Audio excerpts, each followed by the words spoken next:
Hi friends, Telugu cinema ఇండస్ట్రీలో star హీరోల వారసులు సినిమా ఇండస్ట్రీ కోసం పరిచయం అవుతున్నారంటే ఆ హీరోలని పరిచయం చేయాలని చెప్పేసి చాలామంది నిర్మాతలు, చాలా బిగ్ సంస్థలు, నిర్మాత సంస్థలు నేను పరిచయం చేస్తానని చెప్పేసి ముందుకు వస్తుంటారు.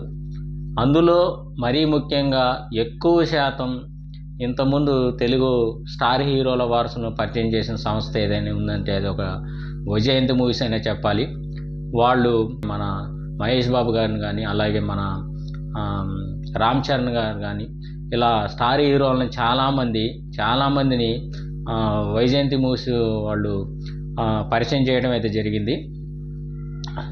అలాగే ఇప్పుడు కూడా మన తెలుగు ఇండస్ట్రీకి కొంతమంది స్టార్ హీరోల వారసులు సినిమా ఇండస్ట్రీకి పరిచయం కావడం కోసం సిద్ధంగా ఉన్నారు.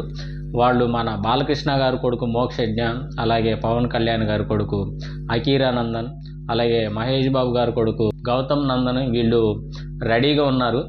మరీ ముఖ్యంగా ఈ మధ్య ఒక వార్త ఒకటి అయితే సోషల్ మీడియాలో చాలా చక్కర్లు కొట్టడం అయితే జరుగుతుంది.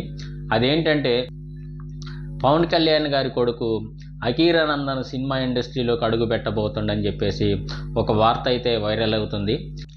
అది ఆ హీరో సినిమా చేయాలని చెప్పేసి పవర్ స్టార్ పవన్ కళ్యాణ్ గారి అభిమానులు అయితే ఎప్పటి నుంచో ఎదురు చూడటం అయితే జరిగింది. అదే గనక నిజమైతే పవర్ స్టార్ పవన్ కళ్యాణ్ గారి అభిమానులకైతే ఎక్కడ లేని సంతోషాన్ని ఉంటుందని చెప్పేసి నేనైతే అనుకుంటున్నాను.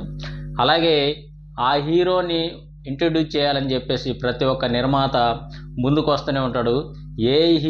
ఏ సంస్థకైనా, ఏ నిర్మాతకైనా స్టార్ హీరో కొడుకు అంటే నేను పరిచయం చేయాలి, నేను ఇంట్రడ్యూస్ చేయాలి సినిమా ఇండస్ట్రీకి అని చెప్పేసి కోరుకుంటూనే ఉంటారు. ప్రతి ఒక్క నిర్మాత ముందుకు వస్తూనే ఉంటాడు.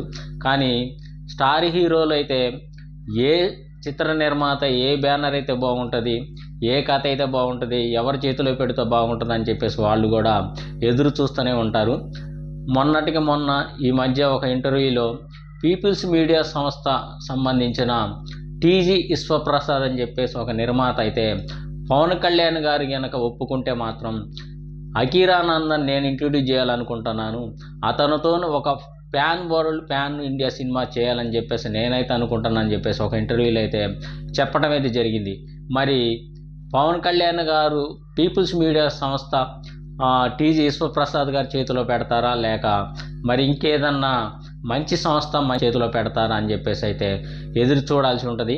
మరి పవన్ కళ్యాణ్ గారు అయితే దీని మీద ఎటువంటి అయితే ప్రకటన అయితే చేయలేదు. మరి అతను పవన్ కళ్యాణ్ గారు అకీరా నందన్ ఎప్పుడు సినిమా ఇండస్ట్రీకి పరిచయం చేస్తారో ఏమో, మొత్తానికైతే ఆయన చెప్పేదాకైతే ఎదురు చూడాల్సి ఉంటుంది. మరి ఈ విషయం మీద మీరేమనుకుంటున్నారో కింద కామెంట్ రూపంలో తెలియజేయండి. అలాగే నా ఛానల్ సబ్స్క్రైబ్ చేయండి, లైక్ చేయండి, షేర్ చేయండి.